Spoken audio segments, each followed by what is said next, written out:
Et c'est encore une fois une vision un peu décalée que l'acteur et metteur en scène Michel Faux nous donne du vaudeville. Il reprend au Théâtre Antoine la pièce d'André Roussin, Un amour qui ne finit pas. À ses côtés, Léa Drucker, Pierre Cassignard et Pascal Arbillot pour interpréter deux couples bousculés par l'un des maris qui s'est mis en tête de s'adonner à une relation purement platonique, épistolaire, pour qu'elle ne finisse jamais.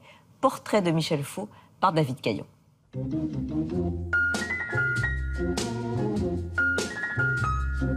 C'est dans les couloirs du Théâtre Antoine, l'une des salles mythiques du boulevard à Paris, que l'on retrouve Michel Faux.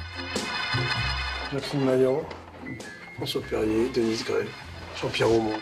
Comédien et metteur en scène, depuis son récital emphatique en 2012, il enchaîne les succès, aussi bien au théâtre dans Fleurs de Cactus, qu'au cinéma, toujours en compagnie de Catherine Fro dans Marguerite de Xavier Giannoli. Michel Faux fait aujourd'hui son retour sur les planches, aux côtés de Léa Drucker dans Un amour qui ne finit pas, une pièce méconnue d'André Roussin. Mon intention est de ne laisser atteindre mon euphorie par rien. C'est toi qui le dis. À condition qu'on ne me mette pas les nerfs en plot. Bienvenue dans le monde baroque, lyrique et volontairement suranné de Michel Faux. Moi, quand j'étais petit, ma mère m'emmenait voir tous les styles de théâtre. Donc on allait aussi bien voir des spectacles de la comédie française que du boulevard, que du théâtre d'avant-garde. Donc j'ai tout vu, c'est ça qui est formidable. Donc je n'avais aucun a priori. Et c'est vrai que j'avais déjà un goût pour des choses très excessives, un peu radicales. Mais ça pouvait être aussi bien Maria Cazares dans Un Pirandello que Jacqueline Maillan dans une pièce de Barry et Grady. Je crois qu'il y a un léger malentendu entre nous. Mais enfin, mais qui c'est le patron ici, nom de Dieu? Moi. Michel, c'est une encyclopédie du théâtre. Il connaît des pièces, il me sort des trucs, des fois, dont on n'a jamais entendu parler. C'est des lectures qu'il a eues adolescent, en fait. Il était plongé dans les livres. Et je crois que ce qu'il a envie de mettre en scène maintenant, c'est ces pièces-là. Ces pièces qui l'ont marqué quand il était tout jeune. Je l'aime. Et quelle force d'aimer. Et quelle force aussi de n'aimer pas. Demain, il fera jour d'Henri de Monterland en 2013, Fleurs de Cactus de Barillet et Grédy l'année dernière, André Roussin aujourd'hui. Michel Faux se fascine pour les auteurs de théâtre tombés dans l'oubli. Là, ce qui est beau chez Roussin, c'est qu'il y a un style, et en même temps, ça dit des choses. Et ça dit des choses assez audacieuses sur le couple bourgeois, sur le mariage. Et en plus, la pièce, elle résonne aujourd'hui, puisque c'est incroyable, on revient à cette idée du mariage et du couple, alors qu'on sait très bien que ce n'est pas quelque chose de naturel, c'est quelque chose qui a été fabriqué, en fait. Je veux vivre avec vous ce que je n'ai connu avec aucune femme. Un amour total de ma part et sans aucune participation de la vôtre, justement. Il a une musique qui est précise dans la tête. Et parfois, il a des demandes maniaques sur des gestes, sur des positionnements de pieds. Au début, j'ai vu qu'est-ce qu'il me raconte.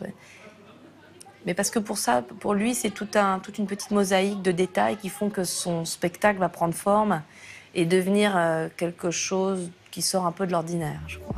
Sortir de l'ordinaire, c'est le credo du metteur en scène Olivier Py. Sous sa direction, Michel Faux joue dans une dizaine de pièces à partir du milieu des années 90 et conquiert sa liberté artistique. Olivier Py m'a écrit des rôles qui me permettaient de faire des choses extravagantes, excessives et travesties, en fait. Mais pour moi, ça fait vraiment partie de l'histoire du théâtre. Je m'envole sur mon bidet magique. Le travestissement, l'artifice, le masque, le déguisement, pour moi, c'est l'essence du théâtre, quoi, depuis la nuit des temps, en fait. Un principe que Michel Faux poussera à son paroxysme avec son récital emphatique, dans lequel il rend hommage aux divas d'opéra et aux grandes tragédiennes. Le vice, rougis. Le récital emphatique, ça a beaucoup touché des actrices et des chanteuses d'opéra, puisque ça parlait de ça, en fait. Je pense que ça leur renvoyait un miroir totalement déformé et burlesque. C'était la parodie, c'était un concentré de tous les défauts des actrices et des chanteuses.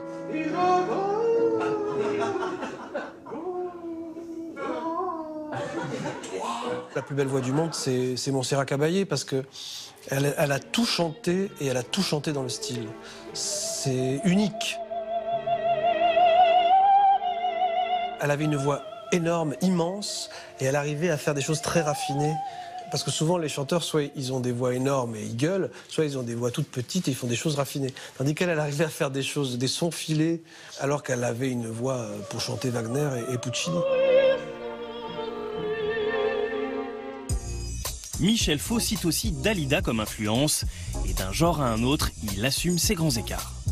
Mon imaginaire, mes fantasmes rebondissent sur un texte et sur un style, sur le style d'une œuvre. Et puis ça donne des choses un petit peu bizarres, un petit peu baroques, mais je maîtrise pas tout en fait. Ça part toujours de la folie et puis j'essaie toujours que ce soit assez raffiné. Et en même temps, j'aime bien quand c'est un petit peu kitsch aussi. Donc je pense que je suis assez fidèle avec ce que je suis. Je veux être en amour comme d'autres sont en religion. Je ne veux pas vous prendre parce que je veux vous garder.